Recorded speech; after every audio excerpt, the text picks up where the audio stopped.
Hello lovely people and welcome back to Marius Makes. Let's make cauliflower cheese soup. To begin, add 3 tablespoons of olive oil into a pot. Peel and wash a large white onion, cut it into pieces and add it to the pot. It doesn't need to be perfect. Peel 3 large or 5 small garlic cloves and chop them into large chunks. Add them to the pot as well. Peel and wash a large potato, or 2 small, depending on the size, and cut it into chunks. Add the potatoes to the pot. The potatoes will help give the soup a smooth consistency. Season with salt and pepper.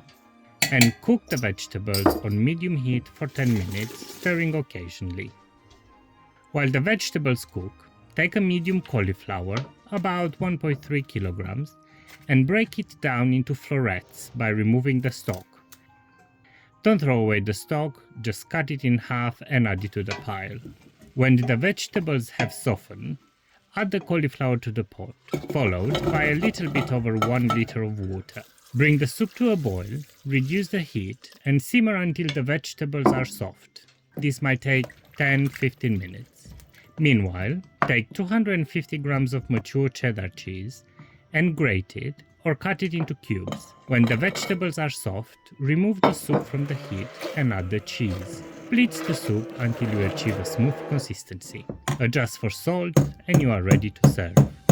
I tried to make it a little bit more prettier for you, with a touch of olive oil and some extra grated cheese I found in the bottom of the fridge.